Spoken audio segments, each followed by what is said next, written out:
صلوا عليه. ونعوذ بالله تعالى من شرور أنفسنا وسيئات أعمالنا. من يهده الله فلا مضل له ومن يضلل فلا هادي له. وأشهد أن لا إله إلا الله وحده لا شريك له. وأشهد أن محمدا عبده ورسوله وصفيه وخليله. إنه أدى الأمانة وبلغ الرسالة ونصح الأمة وجاهد في الله حق جهاده حتى أتاه اليقين. اللهم صل على محمد وعلى آل محمد كما صليت على إبراهيم وعلى آل إبراهيم، وبارك على محمد وعلى آل محمد كما باركت على إبراهيم وعلى آل إبراهيم في العالمين إنك حميد مجيد. أما بعد، فإن أصدق الحديث كتاب الله تعالى، وأحسن الهدي هدي محمد صلى الله عليه وسلم، وشر الأمور محدثاتها، وكل محدثة بدعة، وكل بدعة ضلالة، وكل ضلالة في النار. اللهم إنا نعوذ بك من عذاب النار. Katika mfululizo wa darsa za siyam, katika jumla ya masuala aliyojibu Mufti Dr. Yusuf Al-Qaradawi kwa wale waliobahatika kuona vitabu hivi, fatawa ya Yusuf Al-Qaradawi juzu ya mwanzo, leo tutakuwa katika ukurasa nambari 316. Kwenye ukurasa huu suala lililokuja ni kuhusiana na maudhui ya khurujul mar'a, kutoka mwanamke li salati tarawih, kwa ajili ya sala ya tarawih. Suala limepelekwa kama ifuatavyo. Muulizaji anasema, baadhi almuslimati, baadhi ya waislamu wanawake, yuwadhibna ala salati tarawih, wanafululiza, wanakujizoeza kila siku juu ya sala ya tarawih fil masjidi, msikitini. Takhruju ihdahunna, anatoka mmoja wao ila salati, kuelekea kwenye sala, biduni idhni zawjiha, bila ya ruhusa ya mumewe. Kama anna ba'dahunna, kama ambavyo baadhi yao, tusma'u aswatuhunna, tusikilikana sauti zao, mutahaddithatin, wakiwa ni wenye kuzungumza humo msikitini, fil masjid, humo msikitini. Muulizaji anasema baada ya maelezo hayo, kama hukmu salatihinna, nini hukumu ya sala yao hiyo? Na suala jingine, wa hal hiya wajibatun lahunna, na je hii sala ya tarawih imewajibika kwa wanawake? Muulizaji ameuliza kama hivyo. Mufti anamjibu kwa utaalamu mkubwa sana kwa kumwambia hivi, salatu tarawih, sala ya tarawih kwanza ieleweke, laysat wajibatun, si sala ya wajibu, yani si lazima. Maana ya kuwa si wajibu ni kwamba akiacha kusali mtu haandikiwe dhambi. Si wajibu ala nisaa, juu ya wanawake, wala ala rijal, wala si wajibu vile vile juu ya wanaume. Wa innama hiya sunnatun, na kwa hakika sala hiyo ya tarawih ni mwenendo wa Mtume. Laha manzilatuha, inayo sunna hiyo, inayo sala hiyo daraja yake maalum, cheo chake maalum, cheo ambacho hakifikiwi na swala nyingine nyingi za sunna. daraja maalum. Wa thawabuha alazim, na thawabu zake kubwa mno, inda Allahi, mbele ya Mwenyezi Mungu. Rawa shaykhanu, wanasimulia mashekhe wawili Bukhari na Muslim, an Abi Huraira, kutokana na Abu Huraira, qala, amesema, ya'muruhum bi'azimatin, mtume wa Mwenyezi Mungu akiwa anawaamrisha Waislamu jambo muhimu, jambo lenye nguvu. Thumma yakulu, kisha akawa anasema, man qama ramadana, mwenye kusimama mwezi wa Ramadhani kwa ajili ya utekelezaji wa ibada, imanan, akiwa ni mwenye kuamini, wahtisaban, na huku akitaraji malipo kwa Mola wake, hana nia nyingine aliyosimamia hapo ila hiyo, ghafara Allahu, atamsamehe Mwenyezi Mungu ma taqaddama min dhanbihi, yale ambayo yote yametangulia katika madhambi yake baina yeye na Mola wake. Hiyo ni daraja ya sala tarawih, mtume kaihimiza kama hivyo. Anaendelea Yusuf al-Qaradawi kumjibu muulizaji kwamba man salla at-tarawih, mwenye kuisali sala hii ya tarawih bi khushu'in, kwa unyenyekevu, kama sala inavyotakiwa kusaliwa kwa unyenyekevu, na kwamba Mwenyezi Mungu Subhanahu wa Ta'ala amefunga kufaulu kwa wenye kuamini ni pale wanapokuwa ndani ya sala zao wanyenyekevu. Qad aflaha almu'minuna, qad harfu tahqiqin, na inapotokezea qad mbele yake ikaja fi'lu madhi, inakuwa kuhakikika kwenyewe ni karibu alwuqu', ni karibu kutokezea mtu kuyaona hayo mafanikio. Kwa hakika wamefaulu waumini, alladhina, waumini ambao hum fi salatihim khashi'un, wao ndani ya sala zao wanakuwa ni wenye kunyenyekea. Kwa hivyo man salla tarawih, anamjibu muulizaji Yusuf al-Qaradawi kwamba mwenye kusali tarawih bi khushu'in, kwa unyenyekevu, watmi'inanin, na kwa utulivu, kwa tumaanina, akawa anatulia kwenye vile vitu vinavyofanya swala kutimia nguzo zake, kwenye rukuu, kwenye itilali, kwenye sijida, akawa anatulia mle. Mu'minan, tena hali ya kuwa ni mwenye kuamini, keti ya Muislamu kwanza. Muhtasiban, na lengo iwe ni kutaraji malipo kwa Mwenyezi Mungu, si kuonyesha watu, wala si kutaraji kutaka kingi, wala si kwa nia ya kupunguza shibe kidogo au mwepesi. Vitu hivyo vikipita kwenye moyo wa mtu, kwa hakika huondoka na hivyo walivyokusudia. Kama kukusudia kupunguza shibe, bila shaka itampunguzia kwa kiasi fulani, lakini thawabu kwa Mwenyezi Mungu hakuna tena, ikiwa lengo ni hilo. Lakini kama kaweka ihtisaban, anakwenda kufanya ibada kwa ajili ya kutaraji malipo kwa Mwenyezi Mungu. Isitoshe, wasalla as-subha, huku anasimama usiku kusali tarawih na qiyamul layli, na akapata kuisali asubuhi fi waktiha, ndani ya wakati wake. Isije ikawa usiku anajihangaisha sana, lakini ikikaribia alfajiri usingizi umemzidi, analala na alfajiri inapita wakati wake. Ama hapo katika hasara moja wapo waliokula Muislamu, hiyo ni hasara kubwa. Kwa sababu al-awwalu al-fardhu, mwanzo iwe ni fardhi na sunna ikae nambari 2. Akiweka sunna nambari 1, fardhi ikae nambari 2, ameondokea patupu, akupata kitu. Ameteseka usiku kwa machofu na ameondokea patupu. Lazima kwanza fardhi iwe mwanzo. Kwa hivyo wasalla subha, na akaisali asubuhi fi waktiha, tena ndani ya wakati wake.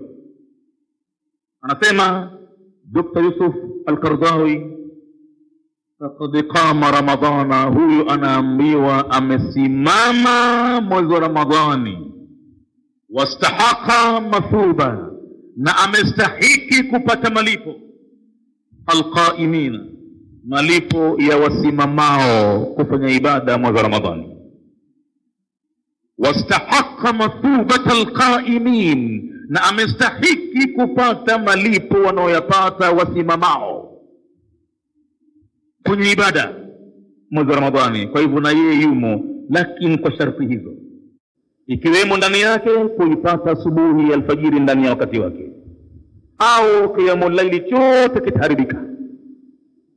Cheti atunze hivyo, ajiwekee mikakati yake, anajijua mwenyewe usingizi wake ulivyo, namna gani alivyo, atachagua mwenyewe, nitasali tarawehi, nitaacha mengine ili nikalale usingizi wa kutosha.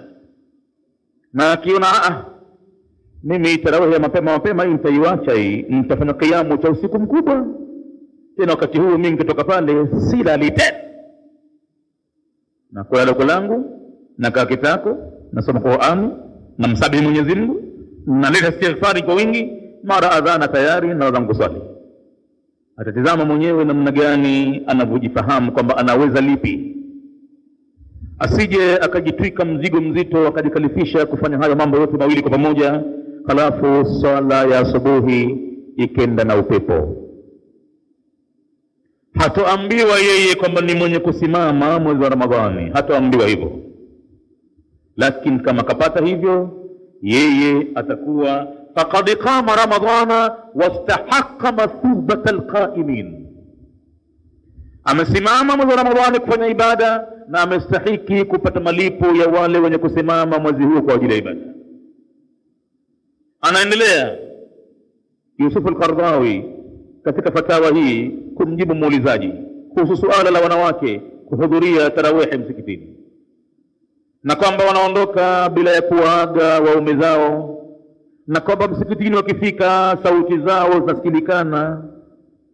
Halafu anaulizia hii sala ya tarawih kwani wajibu kwa wanawake hii? Kamjibu kwanza kabisa kwamba sala ya tarawih si wajibu, si kwa wanawake tu, bali hata kwa wanaume vile vile, lakini ni sunna yenye daraja yake maalum. Anaendelea kumjibu kwamba wa hadha, na jambo hili, yashmulu rijala, linawakusanya wanaume, wanisaa, na wanawake, jamian, wote kwa pamoja wanaingia katika sunna hii, katika himizo hili la Mtume.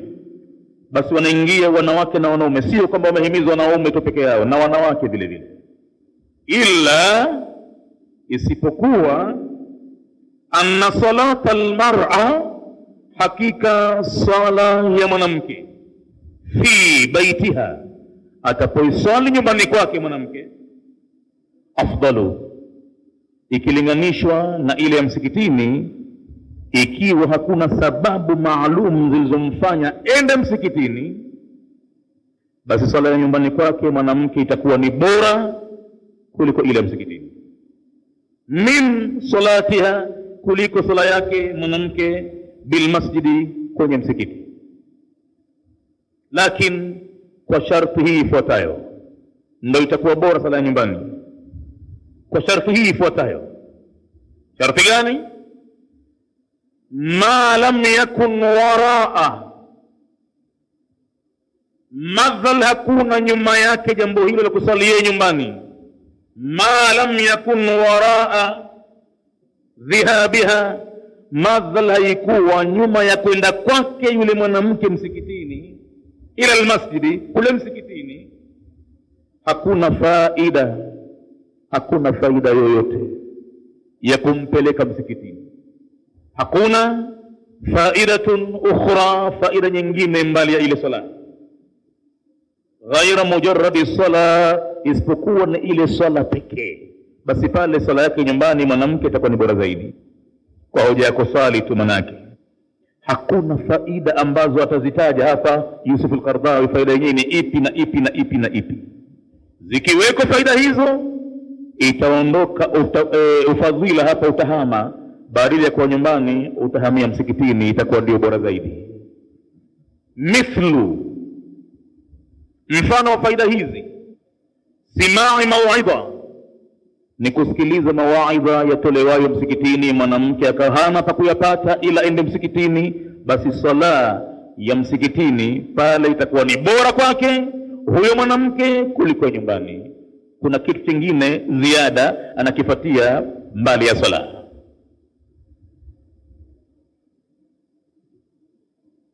Mawaidha dinihi, na mawaidha yaliyokusudiwa ni mawaidha dini yake. Mwanamke kuitambua dini yake ni jambo la lazima kama lilivyokuwa wajibu kutambua mwanamume vile vile. Au darsin, au kule kuna darsa maalumu ya wanawake inasomeshwa, au hata kama ni wanaume lakini yeye anajikalia upenuni, anaisikia ile yote. Basi hapa sasa ubora wa swala ya mwanamke utahama kuhamia msikitini kuwa ndio bora kuliko nyumbani, kama anafuatia hayo. Au darsin, au darsa mojawapo min durusil ilmi, katika darsa za ilmu anafuatia kusoma. Yeye ni mjinga, anafuatia ilmu ya dini yake. Au sima'il Qur'ani, au kilichompeleka kule msikitini ni kusikiliza Qur'ani tukufu msahafu mzima. Min qari'in au qurra, kutoka kwa msomaji kama itakuwa imamu ni mmoja peke yake, na kama ni wawili watatu anakwenda kusikiliza Qur'ani al-Karim kwa usahihi kutoka kwa wasomaji au msomaji ambaye msomaji huo khashi'in, ni mwenye kunyenyekea anapoisoma Qur'ani, mujayidin, ni mwenye kuitunza haki ya Qur'ani kwa vizuri. Akaona ninakwenda kujipatia khushui zaidi kwenye sala kwa kwenda kusimama nyuma ya qari anaosoma Qur'ani vizuri. Kwa kuyapatia hayo, swala ya mwanamke itahama sasa, hii tarawih itahama ubora wake kuwa nyumbani, itahamia msikitini. Maana kule nyumbani hakipati kitu kile, na yeye mwenyewe anajijua yuko katika hali duni katika usomaji wa Qur'ani al-Karim. Anakosea, anadodosa, na haujui msahafu mzima. Anachokijua ni juzu ya amma, baadhi ya sura tu ndogo ndogo.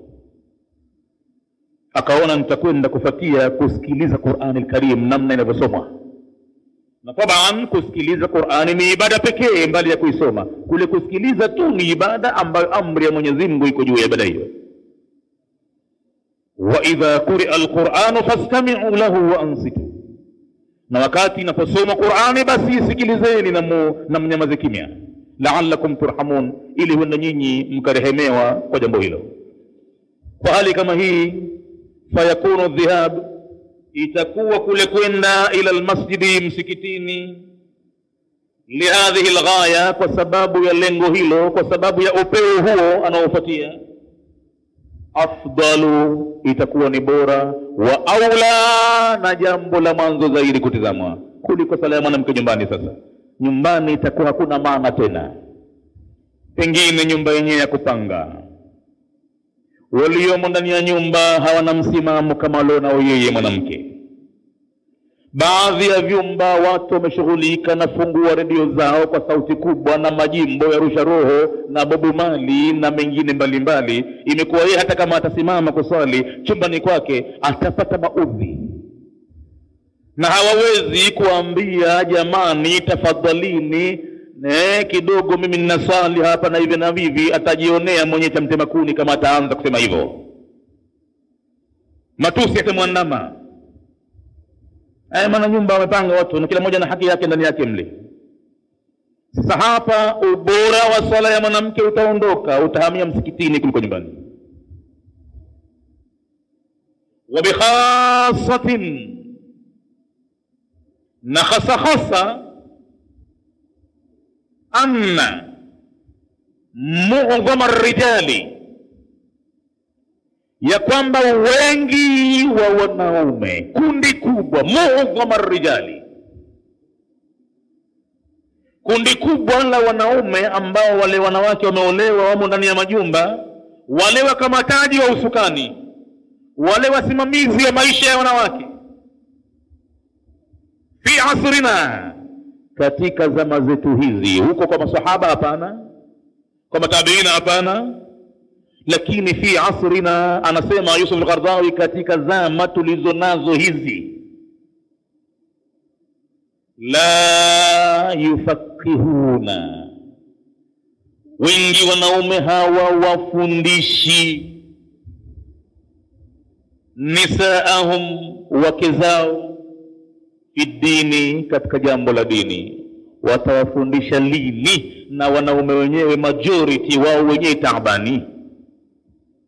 Sisi wenyewe taabani, sisi wenyewe hatujishughulishi, sisi wenyewe dini yenyewe haijatuuma bado. Si kitu ambacho kimekaa kwenye moyo kinatuhangaisha, ni kitu ambacho kimekuwa kinatendwa kwa kuondosha wajibu labda, au ni siku kama hizi za kupoteza wakati, kiasi ambacho jua litakuchwa, akiondoka hapa mtu pengine jua limekuchwa. Naudhu billahi min dhalik. Mwenyezi Mungu tuhifadhi kuwa na sisi vile vile katika tuliko hapa tuko na orodha kama hiyo. Bila shaka sisi ni wafuatiliaji wa mambo, kwa sababu miongoni mwetu tunaonana ni wenye kudumu katika madaris. Si mwezi kula mchana, si mwezi Ramadhani, nyuso hizi ndo zinaonana kila siku. Watu ni wafuatiliaji, kitabu mkononi, watu wanafuatilia mambo, wanasoma. Inshallah Mwenyezi Mungu atatunusuru kuwa katika grupu hilo la wanaume wengi ambao hawashughuliki kuwasomesha wake zao majumbani, wala wao wenyewe vile vile kujishughulisha kutaka kujua dini yao. Hili kundi ni muadham ar-rijali, kundi kubwa sana la wanaume liko hivi katika majority ya Waislamu, kubwa liko hivi. Sasa mwanamke unadhani kama kujihangaikia mwenyewe, kama kutoka katika msikitini, msikiti pengine karibu na yeye, na kule kuna soma Qur'ani, sala tarawih, mwezi Ramadhani, kuna baadhi ya misikiti inasomwa Qur'ani mashafu nzima, kila siku watu wanadondoa juzuu moja moja. Akaona hebu mie fursa si ndio hii, nikakae kitako nyuma ya maimamu, angalau nipate kuisikiliza Qur'ani yote nzima, angalau mara moja katika mwaka mzima. Labda pengine mwaka mzima mara moja ndo kabahatika mwanamke kaisikiliza Qur'ani yote, na hataipata yote kwa sababu pengine ziko siku zake maalum atazitumia katika funga Ramadhani, hatakwenda msikitini. Wala'allahum, na huenda hawa wanaume, lau aradu, lau kama watataka, hamu imewajia, kosa lau kubwa waliona, wanataka sasa kuipeleka da'wa majumbani, wanataka kuwasomesha wake zao majumbani. Lakini huenda wanaume hawa lau aradu, lau wametaka kuwasomesha wanawake majumbani, lam yajidu indahum, wasipate mbele yao alqudrata, uwezo. Hana ilmu, hana hata pa kusoma mwanamume. Watu wote katika pale anapoishi hakuna kitu, dini hakuna dini kabisa. Usione hivi ndio Unguja bado, pamoja na kuingia vibaya, nyumba za watu zinaharibika, ndoa za watu zinaharibika, lakini bado Unguja ni pahala pa kudekea, pa kuringia, pa kujinasibu mtu bado katika dini yake, bado kabisa siri. Kuna baadhi ya miji kama utatokezea kuishi pahala hivi tu, hatari kubwa. Hakuna kabisa alama ya kuwepo Uislamu hata kidogo. Hakuna kabisa alama ya kuwepo elimu kama mtu ataipata ya dini yake hata kidogo. Kabisa. Hakuna. Bado Unguja inabaki bado ni katika pahala pa pekee duniani, pameshinda sehemu nyingi mno duniani kwa mambo yake yalivyo. Kiingia mwezi Ramadhani bado nchi inabadilika. Halafu madaris yaliyopo ni tofauti kabisa dunia nzima kuweza kupata watu na kama hivyo, labda katika haramaini al-Makkah al-Mukarrama wal-Madina al-Munawwara ndio unaweza ukaona watu wamekaa msikitini kama hivi katika nyakati maalum, wanapokea mafunzo maalum ya dini. Si pahala pengi duniani hakuna. Hata katika miji ambayo imetawaliwa zaidi na Waislamu kama katika Imarati, Dubai na kadhalika, huwezi kukuta kitu kama hichi, hususan mchana kama huu. Kila mmoja yuko na mambo yake. abadan. Basi anasema watataka pengine wanaume kufikisha mafunzo ya dini majumbani mwao kwa wake zao, lakini lam yajidu alqudra, hawana uwezo huo, kwa sababu pa kuipatia ilmu hakuna. Hata pahala pa kwenda kukaa kitako kusikiliza ile darasa hakuna kabisa. Sasa atafikisha kitu gani nyumbani? Kuna baadhi ya marafiki zangu, bali wengine wanafunzi wangu, katika kutapia maisha, ugumu wa maisha umewaondoa hapa. Hivi sasa wako Marekani wengine. Juzi mmoja katika hao ananipigia simu nyumbani, ananambia sasa safari yangu ya kuja huku imenionyesha umbali tuliopo Unguja na duniani katika jambo la Uislamu. Nimeshuhudia kwamba tuko mbali kabisa. Hayo kwa kusimuliwa mtu hawezi kuyaamini, lakini sasa mimi sasa niko pahala naishi. Pahala hapa anasema naishi, siko tayari kabisa kuchukua mke wangu na familia yangu kama wanangu niwatie skuli, ni kwamba familia yote itakuwa destroyed. Kukaa kwangu hapa ananiambia nimekuja machimoni tu, kama nitazidi kuchukua mwaka mmoja tu nipate chochote kile nirudi upesi haraka nyumbani. Tena ananiambia hapa nipo katika mji wa Dallas. Dallas hapa ni katika pahala pa haijambo kidogo katika Marekani. Uislamu upo. Wako wa Pakistani hapa wanafanya kazi tablighi hapa pana misikiti hapa miili mitatu, hapa pana maktaba, pana library, vitabu kila unavyotaka vya dini vipo, na still bado kabisa hiyo dini yenyewe haipo kabisa. Ananiambia kwamba kumbe hapa ndo nimeona sasa kwamba tuko mbali kabisa. Sasa nasema ninaiona Unguja hivi na harakati zake. Na yoyote mtu ambaye amekaa Unguja katika madarasa lazima atafautiane na Muislamu yoyote mwingine duniani. Hakadha. Basi anasema Yusuf Qaradawi kuhusu suala la kuwapatia wanawake taaluma ya dini majumbani, huenda baadhi ya watu wanataka hivyo. Nani atakayekataa kuongokewa? Awe mjinga kweli, awe anatamani mkewe awe muhuni, hajui kitu, hajui kuvaa, hana ustaarabu wa dini, na si aghlabu, lakini hutokezea baadhi ya watu hawapendi wake zao wawe katika miko ya dini. Huwa anamwambia kabisa, mambo ya buibui umeacha kwenu sasa hivi, katika mikono yangu mimi hapa, ukitoka bana iwe hivi bila buibui, hapa hivi. Hutokezea baadhi ya watu kama hiyo, majahili. Lakini wengi kabisa hutaka aongokewe, ampate mke mzuri nyumbani, mwenye kumtii Mungu wake kwanza, kisha ataweza kumtii mumewe. Anataka apate mke mtaabadi, anataka apate mke mwenye kujua dini yake, lakini hana uwezo wa kufikisha taaluma ile kwa sababu hana pa kusoma yeye mwenyewe kwanza. Mwanamume imekuwa lam yajidu alqudrata alaihim, hawakuti uwezo ala almau'idati wa kutoa mawaidha majumbani. Imma hana ilmu au hana kipaji cha kuweza kuifikisha ile ilmu kwa mtu mwingine. Wengine elimu wanazo, lakini kile kipaji cha kumsomesha mtu hawanacho, hawawezi kabisa. Imekuwa kujua mtu wajue yeye tu, lakini kumwambia mwingine kwake ni kazi kubwa, ngumu, nzito. Akianza kuzungumza na watu 3, 4, 10 tu hapa utaanza kumuona mtu anababaika, maneno yake hayana mpango. Hii ni jaala ya Mwenyezi Mungu kwa hakika. Mwingine huwa hakusoma sana, lakini Mwenyezi Mungu amempa kipaji cha kusema.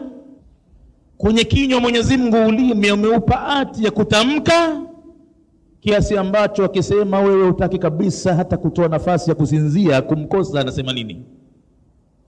Na mwingine kabobea ana fani zote, lakini kuifikisha kwa mtu elimu inamshinda. Hana kipaji cha kuzungumza mbele ya watu, wala hawezi kuifikisha taaluma ile. Ikiwa kaanza kusema hivi basi inakuwa tabu, humpati maneno yake, kigugumizi, mchanganyiko wa maneno, explanation zake, zile maelezo, kuchambuzi, hufahamu anasema. Wengine wametawaliwa sana na wanawake kiasi ambacho hawawezi kuinua mdomo. Wanawake watafanya watakavyo majumbani, hawawezi kuingilia kati wakasema jamani mambo yamekuwa too much sasa.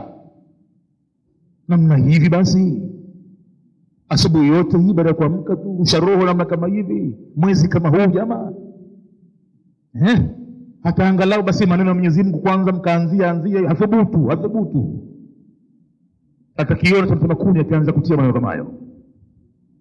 falam yabqa, kwa hali kama hii hakuna pahala palipobaki pengine illa almasjidu, isipokuwa msikitini. Sasa isipokuwa msikitini. Sasa kwa hali kama hii, ubora wa swala ya mwanamke ikiwa ya fardhi au ya tarawihi, utahama kutoka nyumbani utaelekea msikitini, kwa sababu kuna vitu vingine vya fawaida ambavyo mwanamke sasa inabidi avifuatie. Mumewe hanavyo, hana uwezo kumpatia, na yeye atakuwa mas'ul mbele ya Mola wake kutokujua dini yake, ni kitu ambacho kitamsakama sana. Sasa kule kufuatia ibada msikitini, anafuatia ibada na ilmu vile vile. Hapa itakuwa ni bora sala ya mwanamke kusaliwa msikitini. Falam yabqa, itakuwa haikubaki illa isipokuwa almasjidu, msikiti, masdaran, utakuwa ndio chimbuko. Msikiti utakuwa ndio chimbuko yenyewe, chemchemu yenyewe. Lidhalika, ya kupatia mambo hayo, fayambaghi, basi inatakikana, antataha laha, mwanamme ampatie huyo mkewe hadhihi alfursa, nafasi hii aitumie, simzuilie. Ke ashukuru kumpata huyo mwanamke, angalau ana hamu ya kusali, ana hamu ya kutaabika kidogo kufuatia msikiti, ashukuru. Wengine katu ibada ya sala abadan, kwa wanawake majumbani hicho kitu sema, lakini kigumu. Ukiyapata hayo, angalau shukuru, na una hakika kwamba anakwenda kweli kwa ajili ya jambo hilo na kwa ajili ya Mwenyezi Mungu kweli kabisa, ushukuru. Wala yuhalu bainaha, na wala hakuna kizuizi cha kuzuia kati yake mwanamke, wa baina buyuti llahi, na kati ya majumba ya Mwenyezi Mungu kisiwepo kizuizi cha kumzuilia katikati yake. Wala siyama, na hasa anna kathiran min almuslimat, wengi katika waislamu wanawake, idha baqina fi buyutihinna, wakati wanapobaki majumbani mwao,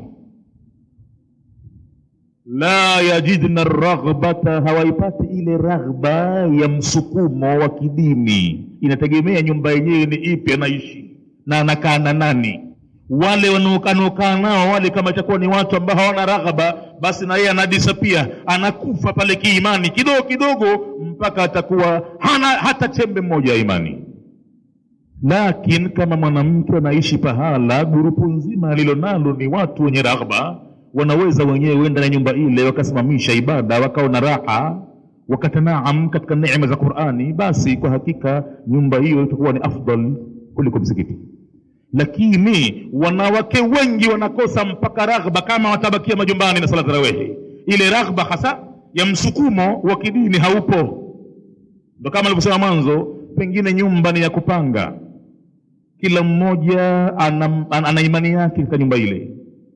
Wengine wana mapenzi ya ibada, wengine hawanayo. Pengine waislamu lakini hawana mapenzi ya ibada, hawafungi, hawasali, wao narusha roho na majumba mabobu mali na hivi na hivi na hivi. Kwa hivyo atakisali kitu gani mwanamke katika nyumba kama ile? Nadhani wewe pahala pekee palipobaki ni kwenye nyumba za Mwenyezi Mungu, misikitini. Wakisali wengi wanawake wa Kiislamu, la yajina raghbata, hawaipati ile raghba au alazima, au ile nguvu ya maazimio, allati, nguvu ambayo tuinuhunna, itaweza kuwasaidia wao, ala adai salatin, juu ya kuitekeleza hiyo swala, hususan hii at-tarawih, ambayo daraja yake kubwa mno ataikosa yeye. Kama ataiswali munfaridatin, peke yao, bikhilafi dhalika, kinyume na hayo, fil masjidi, kama atakwenda kuiswali msikitini, wal jamaa, na kama atapata vugu la jamaa, kule atakuta wanawake wenziwe wana hamu kubwa, kila akenda mapema washafika, anawakuta watu na khushui, wanalia kwenye Qur'an al-Karim, wanaifahamu maana yake. Anakuta vugu la watu, magari nje yamejaa tele, mabaskeli. Kitu gani kimewapeleka watu pale? Kimewapeleka pale watu utajo wa Mwenyezi Mungu, kusikiliza Qur'ani tukufu. Wake zao, waume zao, wamechukua familia zao watu pale. akipata kitu kama kile, mtu anapata kidogo steam maalum kwenye kifua chake, anapata muamko, mchangamko wa ibada. Kule nyumbani kule anakufa fofofo, hana mtu hata kumhimiza, hana mtu hata kumshajiisha, anabaki anakufa fofofo. Ala anna khuruj almar'a, juu ya kwamba kutoka kwake mwanamke min baitiha, nyumbani kwake, walau ila almasjid, hata kama anakwenda msikitini mwanamke, yajibu, itawajibika mwanamke huyo, an yakuna, kutoka kule iwe biidhni zawjiha, biidhni zawji, kwa ruhusa mumewe. Lazima mwanamuulizaji amesema ya waume zao hajitokea tu, hapana, lazima iwepo ruhusa, na wakati wa kutoka lazima aseme. Au kama ana azma kesho, kwa mendo tayari siku zake zimalizika, hata kesho japokuwa hutokuweko hapa mimi, hivi lazima aipate kwa mumewe. Lazima, hususan ibada yenyewe kama itakuwa ni ya sunna, lazima apate ruhusa. Hawezi kukurupuka mwenyewe tu, mambo yataharibika. Hii lazima iwe ni kwa ruhusa azauji, biidhni zauji. Fahuwa ra'i albaiti, kwani yeye mume ndiye mchungaji wa nyumba, yeye ndiye ra'i albaiti. Kama ambao mfalme, raisi amekuwa ni mchungaji wa raia katika mchi nzima, basi na yeye mume ni mchungaji wa nyumba ile. Lazima pasifanyike kitu ila kwa ruhusa yake. Na yeye mume wal mas'ul, ndiye mwenye kuulizwa, ndiye ambaye kawajibika kutoka yake alionayo. Yeye ni mas'ul, ataulizwa familia yake kailea vipi, kaipeleka vipi, kaifundisha nini. Wa ta'atuhu, na taa ya mume kwa mkewe, wajibatun, ni jambo la lazima. Kama hakumtii anapata madhambi, kama hakumtii ibada zake zinaharibika. Mwanamke lazima mtii mkewe, nani mumewe. Ma lam ya'mur, madhali tu huyo mume hajaamrisha bitarki faridhatin, kwamba mwanamke aache fardhi. Madhali hakutoa amri hiyo, basi lazima amtii. Lakini atapokuja na amri tena kwamba kuswali hivi, hapana, kuvaa nguo na kabibui hapa hapana, asimtii kabisa. Au iktirafi maasiya, au mwanamume kama hakuamrisha jambo la kutenda maovu, ikiwa ataamrisha hivyo, fala sumia lahu, hakuna kusikilizwa yeye. Fala sumia lahu idhnin wala taa, hakuna kusikilizwa yeye, ruhusa wala kutiiwa. Lakini madhal hakuamrisha jambo hilo, basi utiifu mwanamke kumtii mumewe lazima, na kumwaga ruhusa lazima amwage ruhusa. Amejibu swala hili Yusuf al-Qaradawi kiasi cha peji 2 na kidogo. Tumeitumia leo peji 1 katika baadhi ya mambo aliyouliza muulizaji, hakuyamaliza kuyajibu bado. Nataka muda huu tuutumie tena vile vile kupata faida ya tafsiri ya Qur'an al-Karim. Kwa hivyo naacha kwanza jawabu zilizobakia, tutakuja kesho akipenda Mwenyezi Mungu kuziendeleza. Yamebaki mambo mengine, kaulizia mambo mengi kidogo hivi. Muulizaji amesema ya kwamba baadhi almuslimati, baadhi ya wanawake wa Kiislamu, yuwadhibna ala salati tarawih, wanajihifululiza, wanadumisha kuiswali swala tarawih fil masjid, msikitini. Anasema takhruju ihdahunna, anatoka mmoja wao ila salati, kwenye swala, biduni idhni zawjiha, bila ya ruksa ya mumewe. Swala hili tayari shalijibu na bado litaendelea kujibiwa zaidi. Kama anna ba'dahunna, kama kwamba baadhi yao vile vile, tusma'u aswatuhunna, husikilikana sauti zao, mutahaddithati, wakiwa wanazungumza msikitini humo. Swala hili atalijibu Yusuf al-Qaradawi baadaye kidogo, fil masjid, msikitini. Halafu fama hukmu salatihinna, nini hukumu ya sala yao, kwamba ni lazima au si lazima. Wa hal hiya wajibatun alayhinna, ni lazima au si lazima, hiyo tayari chaijibu, na bado umebakia ukurasa 1 na kidogo. Tutaendelea kujibu katika darasa ya kesho insha Allah taala. Sasa tunahama kidogo, tunaondoka kwenye fatawa ya Yusuf al-Qaradawi na tunakwenda kwenye tafsiri ya Qur'ani, na tunaishi katika sura Al-Buruj. Katika darasa ya tafsiri ya Qur'ani sura Al-Buruj, bado tuko katika sharhul mufradati, uchambuzi wa baadhi ya maneno ya Qur'ani katika aya 9 za mwanzo za sura hii. Kwa hivyo leo insha Allah taala, baada ya kupata maneno wa shahidin wa mashhud, tunasogea mbele kupata neno jingine vile vile la Kiarabu ndani ya sura hii, nalo ni al-ukhdud. Pale Mwenyezi Mungu aliposema qutila ashabul ukhdud,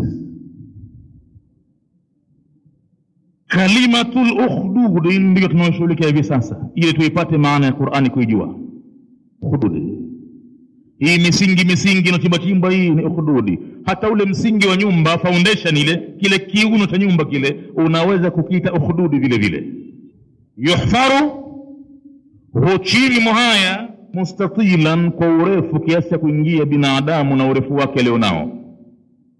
Wa jam'uhu, na wingi wake, huwa akhadidun. Ukhdudi na kwa ni moja, na wingi wake na kuwa akhadidun, mipasuko mingi. Qutila ashabul ukhdud. Wa ashabul ukhdud, na watu wenyewe wale walioitwa ashabul ukhdud hawa ni nani? Qutila ashabul ukhdud, wamelaaniwa watu wa mahandaki, watu wa mashimo, watu waliohusiana na mipasuko ya ardhi. Nani hawa? Qaumun kafiruna, hawa ni watu makafiri.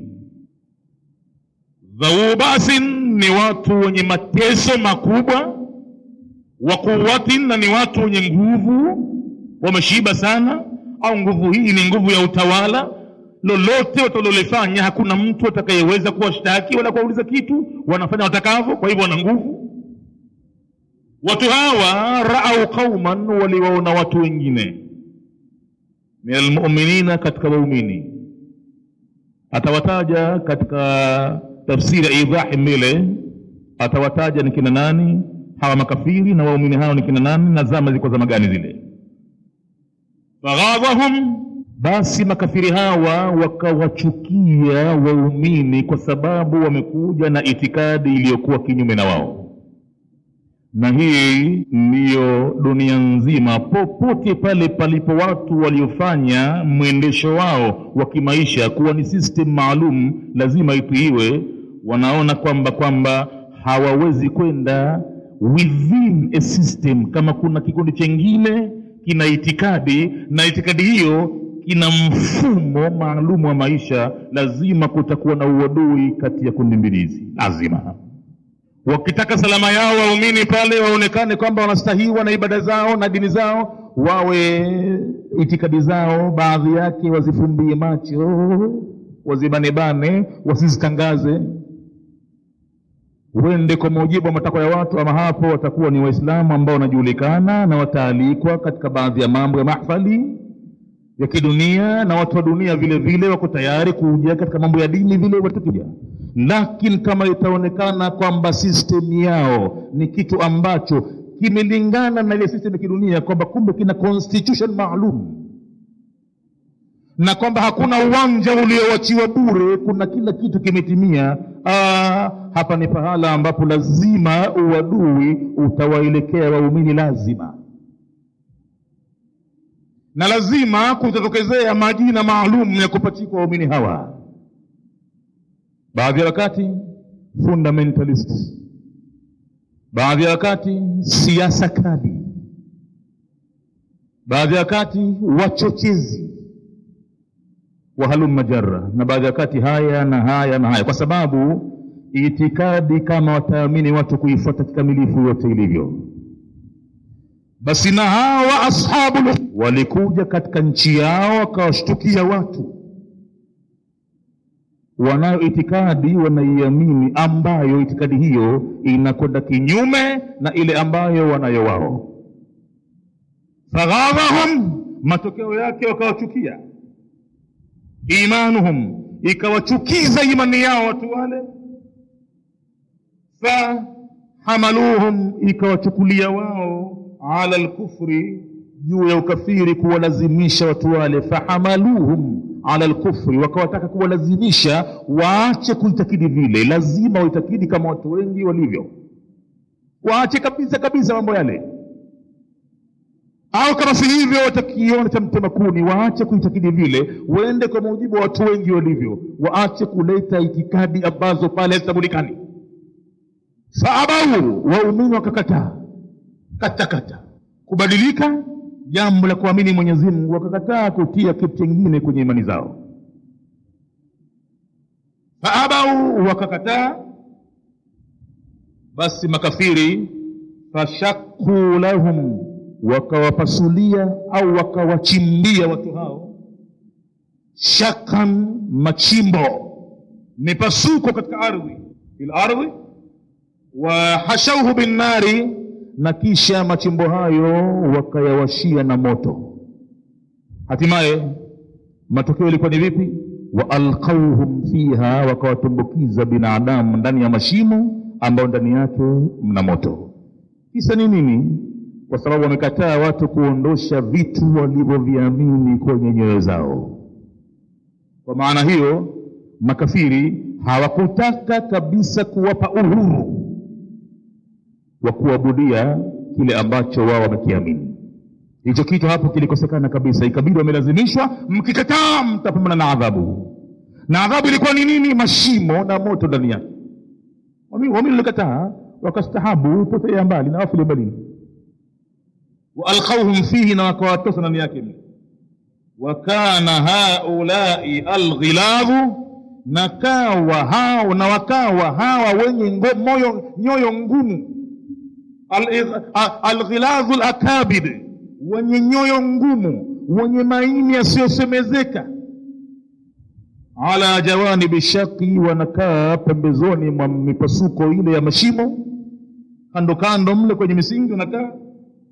Yashhaduna, wanashuhudia mambo yanavyotokezea, wanashuhudia vifo, binadamu anavyoungua sehemu moja na ya pili na ya tatu, kisha anabakia kichwa kinadata kafa kabisa kabisa. Wanakaa pale na wanacheka. Binadamu anatiwa kwenye moto ndani ya handaki kabla hajafa, mzima kabisa, mzima. Yashhaduna al-ihraqa, wamekaa kwenye kando ya mashimo, wanashuhudia kule kuungua kwa binadamu. Kisha neno jingine la 6 lilofasiriwa katika aya za mwanzo hizi, wama naqamu minhum. Neno naqamu, wama naqamu minhum bimaana ay maabu alaihim, hawakutia aibu juu ya waumini wale. Si kama kuna kosa lolote lile ambalo wamelifanya. Siwezi, walikuwa waumini waadilifu, wanaheshimu mali ya mtu. Hawajapatapo kuvunja nyumba ya mtu, kumchukulia mkewe hivyo akavunja ikawa watu wakorofi kabisa, la. Hawajatumia ndimi zao kumtukana mtu ambaye si Muislamu, mtu ambaye si mu'min kama wao. Hawajamtusi mtu kwa sababu ya ukafiri wake, la. Wama naqamu minhum ay ma'abu alaihim, hawajatia aibu juu yao waumini wale, isipokuwa kosa lao ni moja tu, mtatajwa mbele kwenye aya, illa an yu'minu billahi al-aziz al-hamid. Ma naqamu, si kama wamewaaibisha, si kama wamewaadhibu adhabu zile kwamba wana aibu kubwa walioifanya. Labda wameleta mtindo pale waliwati wakaribu watu wanaume, labda walijifanya vitangi pale, ikabidi lazima kifo chao kiwe kutimbiwa mashimo na kutiwa moto, ni watu wabaya sana. La, ma naqamu ay ma abu alaihim, hawakutia aibu yoyote juu yao kwa kuwapa adhabu ile. Illa an yu'minu billahi al-aziz, tamko al-aziz hapa linafasiriwa vile vile, illa an yu'minu, isipokuwa salao ni kumwamini, billahi, Mwenyezi Mungu, al-aziz, mwenye nguvu. Tamko al-aziz ay alladhi la tughlabu quwwatuhu, yule ambaye hazishindwi nguvu zake. Wao kwa salao wamemwamini huyo, wameamini kwa yule ambaye al-aziz ay la tughlabu quwwatuhu, wamemwamini yule ambaye hazishindwi nguvu zake. Pale ndipo walipoamini wao. Kosa lao kubwa liko ni hilo. Kwa nini wakamwamini huyo? Na dunia nzima wakipatikana watu kama hao, basi lazima wataingia kwenye matata kama watamwamini yule ambaye nguvu zake hazishindwi. Wakimtambua vyema huyo, wakamwamini na wakaanza kumfuata amri zake, lazima wataonekana ni watu wenye matata kidogo. Alhamid, na yule ahimidiwae. Alhamid bimaana ay alladhi yuhmadu ala kulli halin, anasifiwa na kutakwa msaada wake katika hali zote. Hata kama ameleta jambo linaonekana kuwa ni baya kwa baadhi ya watu, lazima baada muda mfupi atashukuriwa, asifiwe kwamba Mwenyezi Mungu bwana, Mwenyezi Mungu mkubwa. Huenda katika baadhi ya mambo anayokufanyia Mola wako hujaona hikma yake ni nini mbele, na utasikitika kwa wakati hadhir, lakini baada muda mfupi tu lazima utamshukuru Mwenyezi Mungu, utamsifu kwamba amefanya jambo kubwa sana. Wakati mwingine ni kukuondolea mtu wako, utasikitika, si jambo zuri kwako, lakini baadaye utafahamu kwa nini kamuondoa, na wewe utapata kilipo gani pindi ukisubiri. Lazima utamshukuru Mwenyezi Mungu kwa kukupa lile. Ukija ukisoma baadaye kwamba huyu mwanao au wanao hawa, kama umetimia 3 wanaume, nawe ulisubiri uliponyang'anywa, basi kuna guarantee kwamba hawendi peponi hawa, ila watakaa vizingitini. Lazima umchukue mzee wao wampeleke ndani. Ukija ukikutuka baadaye, alhamdulillah, alhamdulillah, mwanzo kufahamu kumbe ulikuwa lolote alifanyalo Mwenyezi Mungu, lazima mwisho wake utashukuru. Hata kama pametokezea mafuriko, hata kama umekuja ugonjwa mkubwa wa maradhi ya kuambukiza, wakafa waliokufa, hatimaye Mwenyezi Mungu atashukuriwa kwa kuleta kitu kile. Itaonekana kwamba kama asingeleta, watu wasingemtambua, watu wasingemwabudu, watu wasingemjua ni nani yeye, lakini sasa amejulikana nani. Alhamdulillah, sasa tunastahiana. Sasa lazima baadaye Mwenyezi Mungu atashukuriwa, ahimidiwe ala kulli halin, katika hali zote anazozifanya Mwenyezi Mungu itakuja tahmiri ndani yake. Utamshukuru, lazima utamshukuru tu, kwenye maradhi atakayokupa, kwenye neema, kwenye kukosa vile vile. Sasa hivi upendi, unaumia sana, umaskini unakutesa, lakini iko siku utamshukuru Mwenyezi Mungu kwa kukuzuilia vile. Kumbe pato la akhira liliingia sana katika siku ambazo wewe ulikuwa huna kitu. Kumbe ulimtambua Mwenyezi Mungu sana katika siku zile, ulimwabudu vizuri sana, ulistahamili sana. Pengine siku za kipato mambo yanakuwa si mazuri upande wako, ndio Mwenyezi Mungu humjali, humshukuru, humtaji kabisa. Lakini akikukunja kunja, naam, unaanza kumtambua, naam, basi angalau iko siku utamshukuru Mwenyezi Mungu vile. Baada ya kumaliza sharh al-mufradati katika aya 9 za mwanzo, sasa tunaingia katika al-maana al-jumali ya sura hii Buruj, katika aya 9 za mwanzo. Mkusanyiko aya 9 unatupeleka wapi? Nini hasa kinazungumzwa katika sura hii kwenye aya 9 za mwanzo? Anasema mwenye kufasiri Qur'ani Ahmad Mustafa al-Maraghi katika tafsiri yake hii anasema hapa, kwa hakika mwanzo wa sura hii aqsama subhanahu, ameapa Mwenyezi Mungu aliyetakasika, bima fihi ghaibun wa shuhudun, kuviapia vitu ambavyo havionekani na vingine vinaonekana kwa maksudi. Hii ni katika namna ya kujijulisha Mwenyezi Mungu kwa viumbe vyake. Lazima ajijulishe, si kama kadai aabudiwe hivi hivi tu, ajitokeze, ajijulishe yeye ni nani, ni Mungu namna gani. Na kujitokeza kwake ni kama hivi, pale anapoapa, kwa mfano kaviapia vitu ambavyo havionekani na vingine vinaonekana. Hapa anajitokeza Mwenyezi Mungu, watu wamuone dhahir shahir kwa aloyafanya, wasitake habari ya dhati yake, waangalie kwanza kuna vitu Mwenyezi Mungu kaviumba havionekani na vipo, na manufaa yake watu wanavipata kwa havionekani. Wa huwa, na hicho kilichoapiwa hapo ambacho kinaonekana na hakionekani, as-samau, ni mambo ya angani juu, mbingu, dhati al-buruji, yenye majengo makubwa sana ya nyota. Fa inna kawakibaha, kwa sababu nyota zake, mashhudun nuruha, ni zenye kushuhudiwa nuru yake. Nuru yake inaonekana katika anga la dunia na ni manufaa kwa viumbe. Mar'iyun dawuha, ni wenye kuonekana vile vile mwangaza wake. Nuru yake inashuhudiwa na vile vile mwangaza wake unaonekana kwa macho waziwazi. Maarufatun harakatiha, na mwendo wake nyota hizo ni wenye kujulikana vile vile na wataalamu wa astronomy wanajua kwamba nyota hizi mwendo wake ni mwenendo ambao unaleta manufaa kwa wakaaji wa ardhini, na kama si mwenendo huo kusingekuwa na maisha katika dunia, ni kwa sababu ya mwendo wa kawakibu hizo. Kwa hivyo maarufatun harakatuha, ni wenye kujulikana mwenendo wake, fi tuluiha, katika kuchomoza kwake, wa ghurubiha, na katika kuchwa kwake. Unajulikana mwendo huo wa sayari kwa baadhi ya sayari, kule kuchomoza kwake asubuhi kwa mfano jua, na kule kuchwa kwake magharibi. Na kwa mfano mwezi kuchomoza kwake kwa baadhi ya siku mwandamo mchanga mwembamba, na baadhi ya siku kwa huo unaelekea katika hali nyingine kabisa, mara haonekani tena. Kwa hivyo hizi ni nyendo za sayari maarufu, najulikana mwendo wake.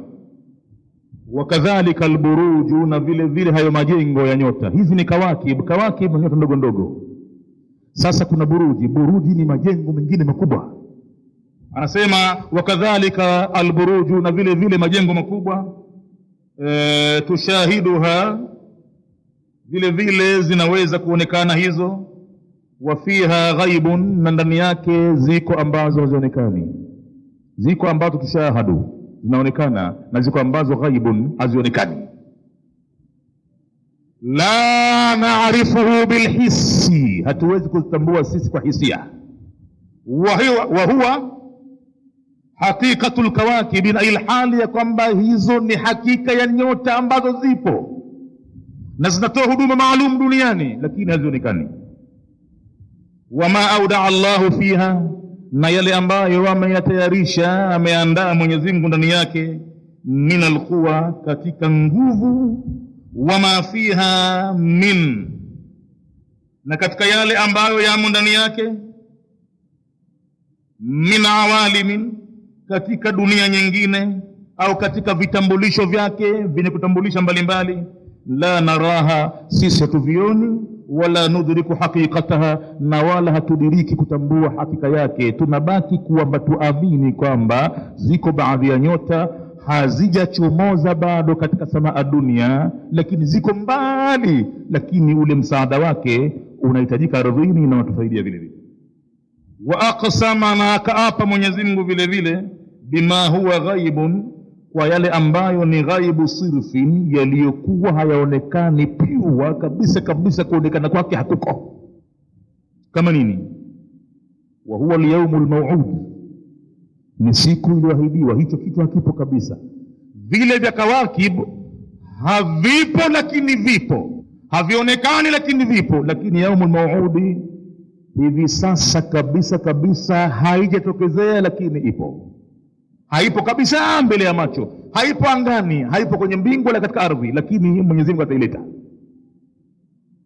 Wa huwa al-yawmul maw'ud wama yakunu fihi, na yale ambayo yatatokezea ndani yake, min hawadithil ba'thi, katika matukio ya kufuliwa viumbe, wal hisabi, na kuhesabiwa kulipa amali zao, wal iqabi, na kuteswa waliostahili kuteswa, wa thawabi, na kulipa malipo waliostahili kulipa thawabu.